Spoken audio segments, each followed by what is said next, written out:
God's family, the universal family. प्यारे भाइयों और बहनों, हमारे उद्धारकर्ता और मुक्तिदाता प्रभु यीशु मसीह के पवित्र स्वर्गीय नाम से आपको और आपके प्यारे परिवार को फिर से परमेश्वर का परिवार प्रार्थना भवन की तरफ से और परमेश्वर का परिवार सेवकाई की तरफ से प्रेम नमस्कार। आज हम फिर से परमेश्वर के वचन को सुनेंगे सृष्टिकर्ता परमेश्वर के बारे में। आज की दुनिया में बहुत सारे इंसान को मालूम नहीं है कि सृष्टिकर्ता कौन है। आज करोड़ों करोड़ों इंसान को बिल्कुल मालूम नहीं है कि कौन है वो सृष्टिकर्ता। आज लाखों लाखों और करोड़ों लोग कहते हैं कि ये सूर्य ईश्वर है, भगवान है, चंद्रमा भगवान है, ये धरती माता है, धरती भगवान है, और ये आकाश भगवान है, और ये जल भगवान है, जल देवता, जल देवी, जल भगवान, और ये पत्थर भगवान है, पहाड़ पौधे भगवान है, पशु पक्षी ईश्वर है, भगवान है, देवी है, देवता है।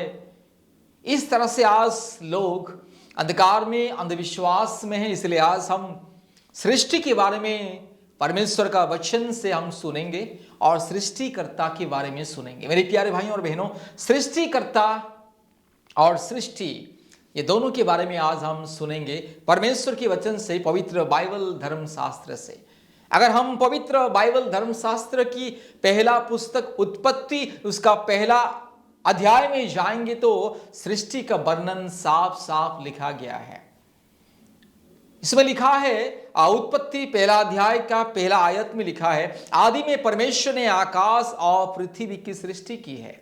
ये हिंदी बाइबल का है। अगर इंग्लिश में अगर हम देखेंगे, in the beginning God created the heavens and the earth. इसका मतलब है हेवेंस एंड अर्थ, मतलब स्वर्ग और पृथ्वी की सृष्टि की है। मेरे प्यारे भाइयों और बहनों, हम देखते हैं परमेश्वर सबसे पहले स्वर्ग और पृथ्वी की सृष्टि की है। इसलिए याद रखिए, जो लोग दुनिया में कहते हैं कि ये धरती माता है, धरती ईश्वर है, कभी भी ईश्वर नहीं हो सकता, कभी माता नहीं हो सकता है।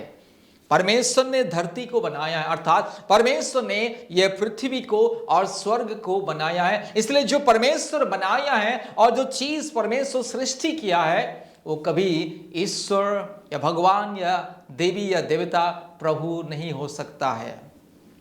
सृष्टि मतलब शून्य से सब कुछ बनाना है।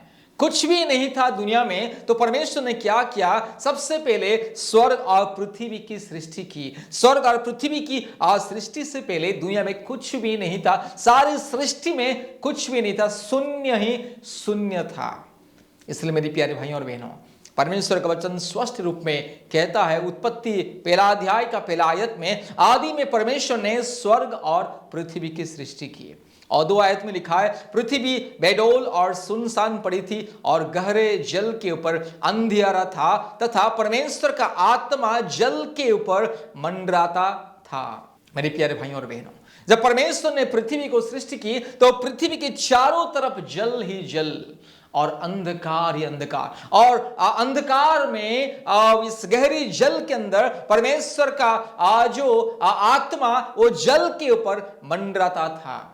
याद रखिएगा, 3 आयत में लिखा है, जब परमेश्वर ने कहा उजियाला हो तो उजियाला हो गया, और परमेश्वर ने उजियाला को देखा कि अच्छा है, और परमेश्वर ने उजियाला को अंधियारे से अलग किया। देखिए, आज हम दुनिया में देखते बहुत सारे लोग दिन की उपासना करते, दिन को मानते हैं। कोई रात को पूजा करते हैं, कोई दिन को पूजा करते, अर्थात कोई रात्रि को भगवान मानते, कोई दिन को ईश्वर मानते, और कोई दिन को महत्व देते, कोई रात को महत्व देते हैं। मेरे प्यारे भाइयों और बहनों, यहाँ पे परमेश्वर ने साफ साफ जो सृष्टि किया उसमें वर्णन किया है कि परमेश्वर ने पृथ्वी को सृष्टि किया है, और पृथ्वी के चारों तरफ जल था और अंधियारा था, और अंधियारा जब था तो परमेश्वर देखा कि अंधियारा, इसलिए परमेश्वर ने अंधियारा को दूर करने के लिए परमेश्वर ने उजियाला को सृष्टि किया अपने वचन के द्वारा। परमेश्वर भी स्वर्ग और पृथ्वी को अपने वचन के द्वारा बनाया। इसलिए याद रखिए,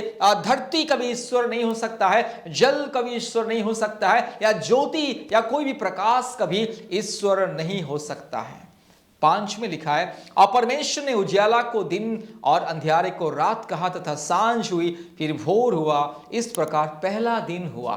तो ये रहा पहला दिन का सृष्टि। तो मेरे प्यारे भाइयों और बहनों, परमेश्वर ने पहला दिन, दूसरा दिन, तीसरा दिन और चौथा दिन, पांचवा दिन, छठवां दिन, 6 दिन में अलग अलग करके सारे दुनिया को परमेश्वर ने बनाया है। इसलिए ध्यान से सुनिए, आज जो लोग परमेश्वर की सृष्टि को नहीं जानते और सृष्टिकर्ता को नहीं जानते, वे लोग हमेशा अंधकार में, अंधविश्वास में रहते। इसलिए अंधविश्वास से अपने आप को दूर रखने के लिए, अंधविश्वास से बाहर निकलने के लिए, मूर्खता, अज्ञानता से बाहर निकलने के लिए परमेश्वर की सच्चाई को, परमेश्वर की सृष्टि को और सृष्टि के इतिहास को जानना बहुत ही जरूरी है। और उत्पत्ति उसका 1 अध्याय का वही 6 आगे में पढ़ रहा हूं, जरा ध्यान से सुनिए। फिर परमेश्वर ने कहा, जल के बीच एक ऐसा अंतर हो कि जल 2 भाग हो जाए। परमेश्वर ने अंतर को भी सृष्टि किया, शून्य को भी सृष्टि किया। और 7 में लिखा है, तब परमेश्वर ने एक अंतर बनाकर उसके नीचे के जल और उसके ऊपर के जल को अलग अलग किया और वैसा ही हो गया।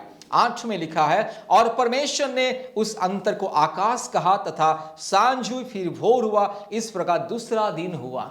याद रखिए, ये दूसरा दिन का सृष्टि है।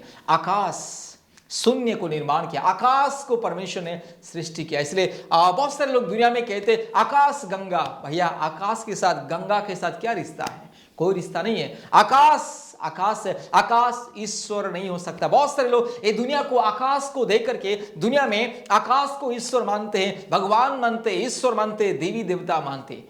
मेरे प्यारे भाइयों और बहनों, परमेश्वर का यह सृष्टि, जैसे पृथ्वी परमेश्वर का सृष्टि, जैसे स्वर्ग परमेश्वर का सृष्टि, जैसे जल और जैसे ज्योति परमेश्वर का सृष्टि, वैसे ही आकाश भी परमेश्वर का सृष्टि। इसलिए कोई भी ये मत समझो कि आकाश ईश्वर है, नहीं, परमेश्वर सृष्टि करता है। और आगे अगर हम देखेंगे 9 आयत से और आगे देखेंगे तो बहुत सुंदर तरह से लिखी गई है। 9 आयत में पढ़ रहा हूं। फिर परमेश्वर ने कहा, आकाश के नीचे का जल एक स्थान में इकट्ठा हो जाए और सूखी भूमि दिखाई दे, और वैसा ही हो गया। परमेश्वर ने सूखी भूमि को पृथ्वी कहा तथा जो जल इकट्ठा हुआ उसको उसने समुद्र कहा, और परमेश्वर ने देखा कि अच्छा है।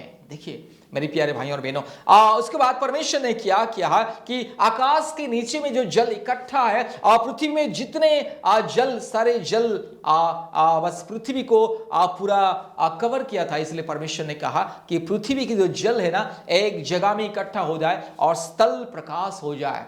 जब स्थल प्रकाश हुआ, उस स्थल भाग का नाम परमेश्वर ने पृथ्वी स्थल भाग दिया है। आज हम देखते हैं भूगोल में, और हम देखते हैं जैसे ये दुनिया में, ये पृथ्वी में लगभग 75 भाग जल है और 25 भाग स्थल है।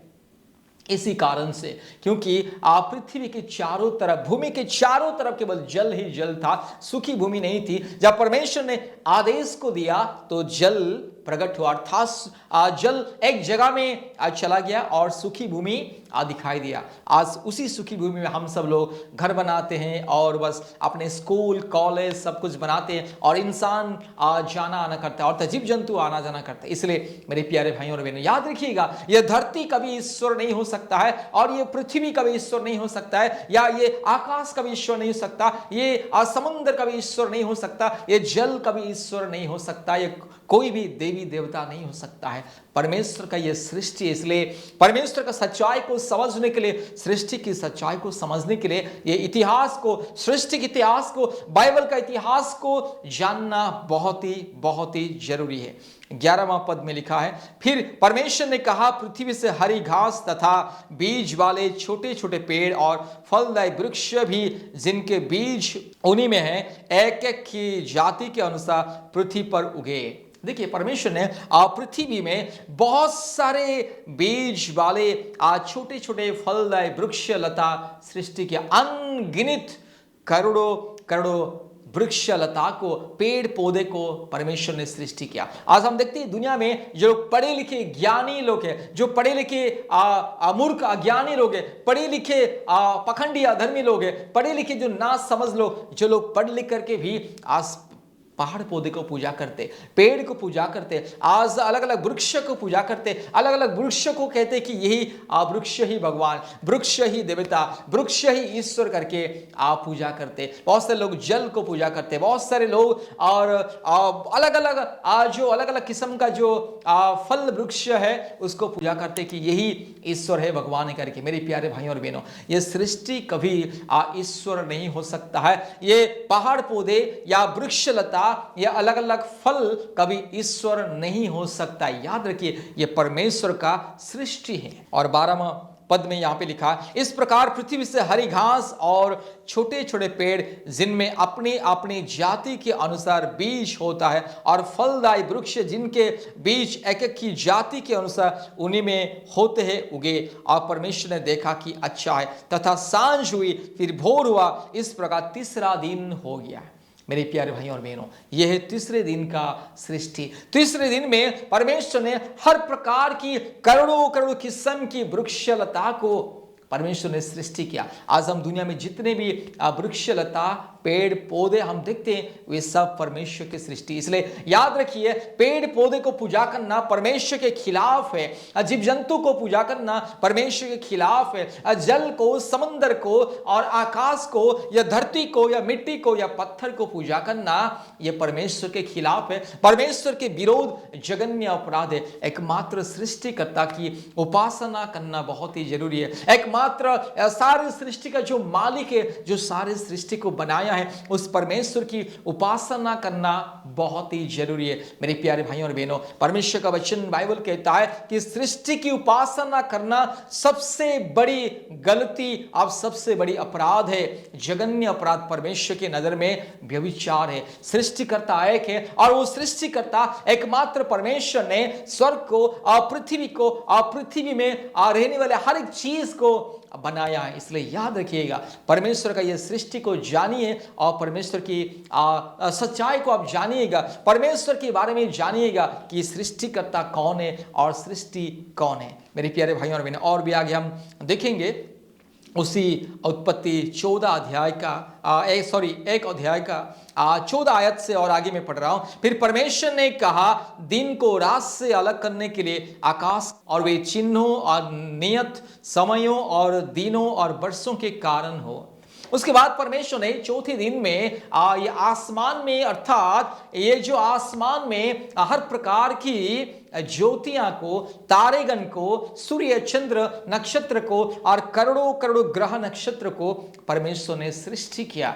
मेरे प्यारे भाइयों और बहनों, ये है परमेश्वर का सृष्टि। आज हम दुनिया में देखते हैं बहुत सारे लोग आज सूर्य की उपासना करते, चंद्रमा की उपासना करते और हर प्रकार की ग्रह नक्षत्र की उपासना करते। लोग कहते हैं सूर्य देवता, चंद्र देवता, धरती देवता और अलग अलग ग्रह देवता है, देवी है।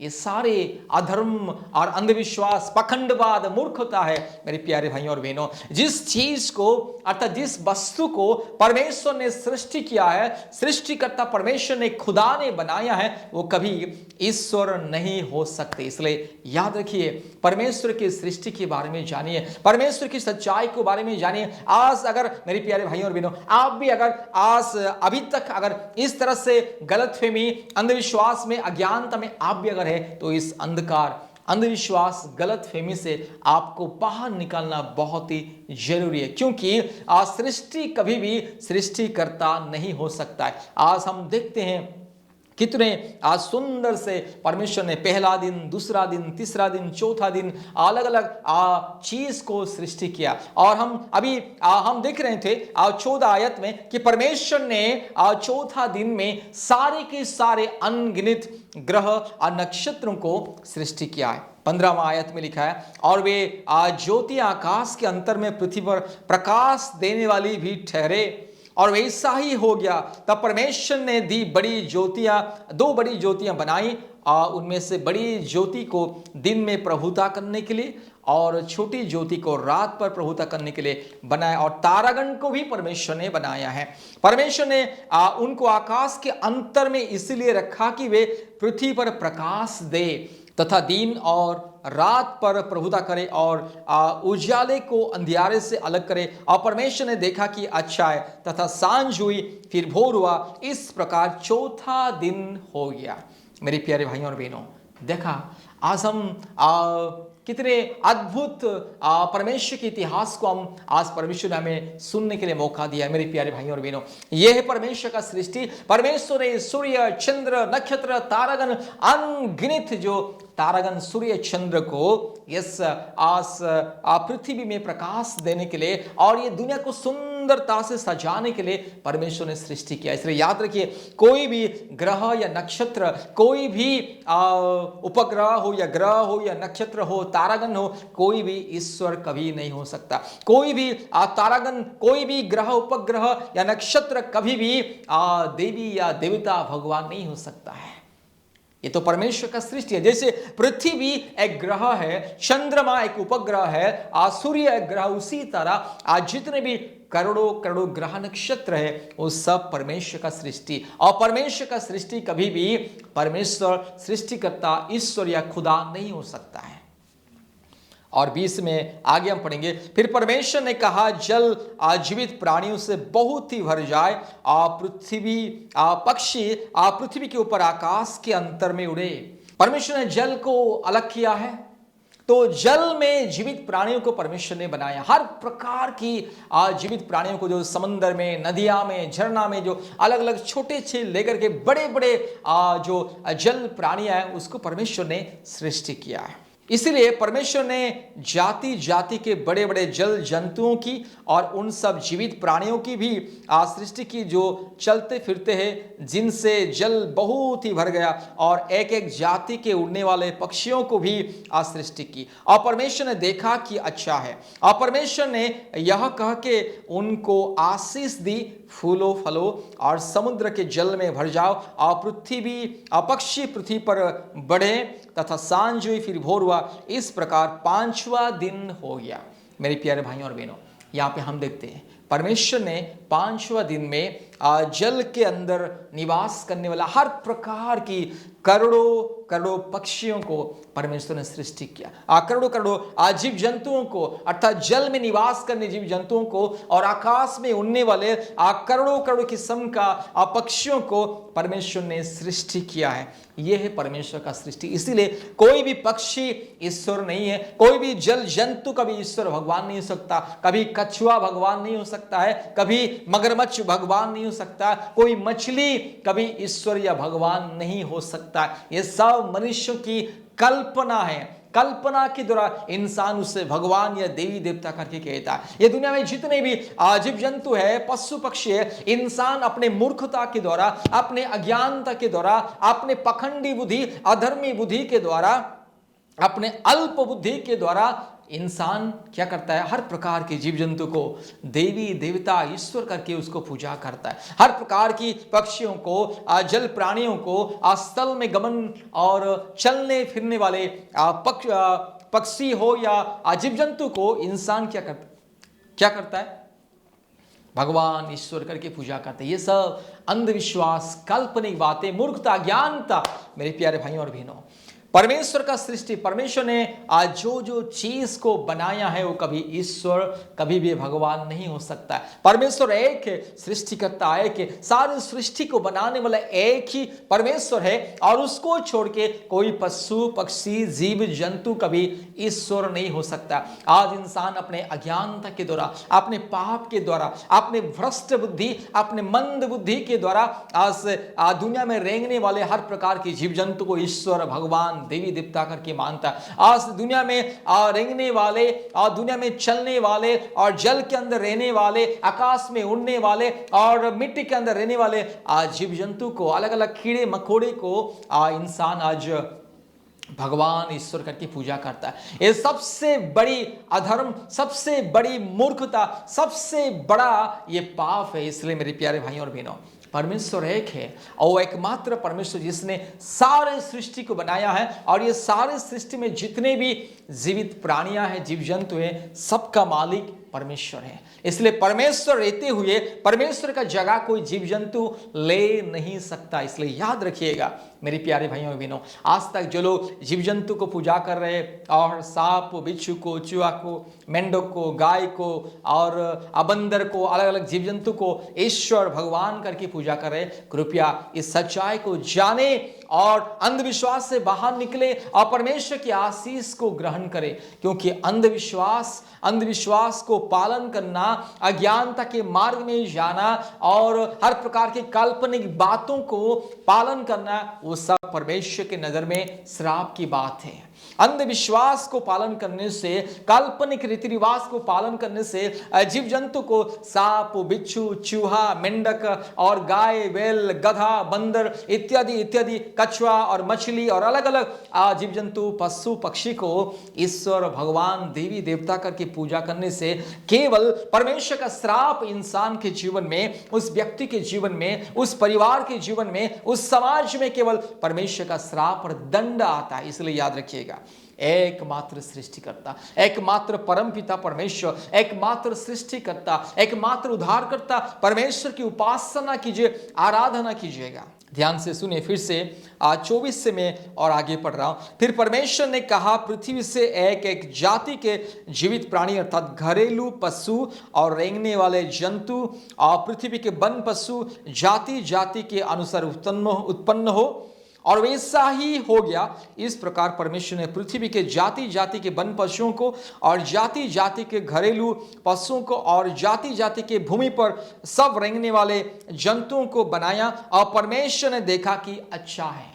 मेरे प्यारे भाइयों और बहनों, छठवां दिन में परमेश्वर ने इस जमीन में रेंगने वाला हर प्रकार की जीव जंतु को परमेश्वर ने बनाया है। ये दुनिया में जितने भी करोड़ों करोड़ों जीव जंतु है, वो सारे के सारे जीव जंतु को परमेश्वर ने सृष्टि किया। इसलिए मेरे प्यारे भाइयों और बहनों, याद रखिएगा, कोई भी जीव जंतु कभी भी किसी जमाने में, किसी भी परिस्थिति में कभी ईश्वर भगवान नहीं हो सकता। जीव जंतु मतलब जीव जंतु है, पशु पक्षी जीव जंतु, जानवर मतलब जानवर है। जानवर कभी भी ईश्वर नहीं हो सकता। कोई भी पशु हो या पक्षी हो, जीव जंतु हो, जो बुद्धिहीन जानवर, जो बुद्धिहीन पशु या पक्षी कभी भी ईश्वर नहीं हो सकता है।